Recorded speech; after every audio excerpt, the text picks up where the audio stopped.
Hagayya 2026 oduu sibuu neetworkii yeroo kana isin biraan geenyaa. Dargaggeessitti kan mootummaa fakkeessuun namoota sodaachisee qabeenyaa nama dhuunfaa saamaa ture hidhaan adabame.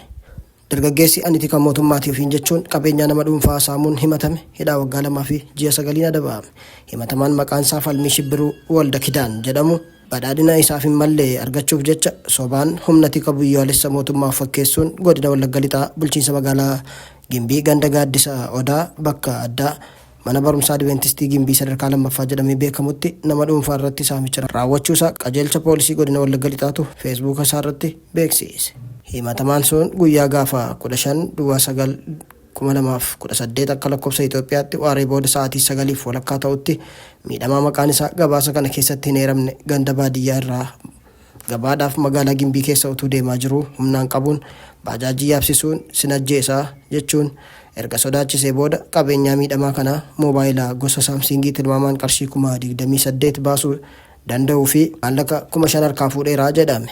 Himatamaan sun erga saamicha sana geggeessee booda miidhamaa sanaan ammaa kaasee magaalaa kana keessatti jechuusaa eeruun waajjira poolisii bulchiinsa magaalaa Gimbiif dhiyaate si arginaan sinajjeessa jechuusaa eeruun waajjira poolisii bulchiinsa magaalaa Gimbiitiif dhiyaate ni agarsiisa. Ergasii booda galmeen qorannoo isaa poolisii fi abbaa alangaan qoratamee erga xumurame booda himanni banamee mana murtii aanaa Gimbiitti dhiyaachuun dhaddacha gaafa guyyaa 12/2018 akka lakkoofsa Itoophiyaatti ooleen himatamaas ni barsiisa. Akkasumas fakkaatota isaa ni akeekkachiisa jechuun hidhaa waggaa 2 fi baatii 9 adabameera. Maddi qajeelcha poolisii godina Wallagga Lixaati.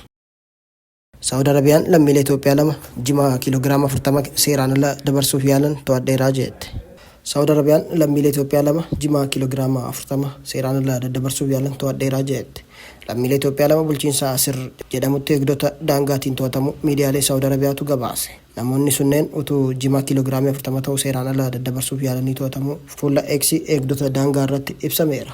Adeemsi seeraa jalqabaa shakkamtoota irratti eegalamuunis sana keessatti namoonni sunneen kontirbaandii waliin qabaman waliin waajjira mootummaa dhimmi ilaallatutti dabarfamuun gabaafameera. Qaamoleen nageenyaa biyyattii lammiileen akkasumas jiraattonni hunduu gocha daddabarsa baala sammuu namaa adochuu yookaan daldala seeraan alaa fi daddabarsa namaa irratti odeeffannoo qaban hundaa irratti akka eeruu kennu dhaamaniiru. Bulchiinsa Makka, Madiinaa, Riyaadii fi kutaalee bulchiinsa ba'aa keessatti lakkoofsa bilbilaa 911 fayyadamuun akka eeruu kennan akkasumas kutaalee kaan keessatti 999 yookaan 994 fayyadamuun akka eeran ibseera. Gaazexaan Saawudi Arabiyaa Saawudi Gaazeet jedhamu ammoo lammiileen Itoophiyaa fi Yemen waliigalatti 14 ta'an jimaa kiiloogiraama 240 ta'u osoo seeraan ala dabarsanii to'atamuu gabaaseera. Akka gabaasa gaazexaa kanaatti taateen sun kan mudate bulchiinsa Asir keessattidha jedhame. Godaantonni Itoophiyaa hedduun Saawudi Arabiyaatti manneen hidhaa garaagaraa keessatti kan argaman yoo ta'u kanneen murteen du'aa irratti dabarfamee fi murteen isaanii raawwatames jiru.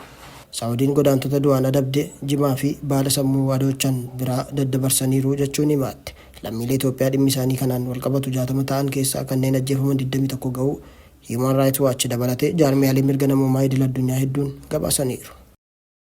Lammiilee Itoophiyaa 10,000 lakkaa'aman Ameerikaa jiraachuuf turan cufamuun dhaga'ame. Manni murtii federaalaa Ameerikaa bulchiinsa Tiraamp haala namootaatiin lammiilee Itoophiyaa gara 5,000 ta'an yeroof eegumsa argataa turan xumuruusaa murteesse. Abbaan murtii aanaa USA Brian E.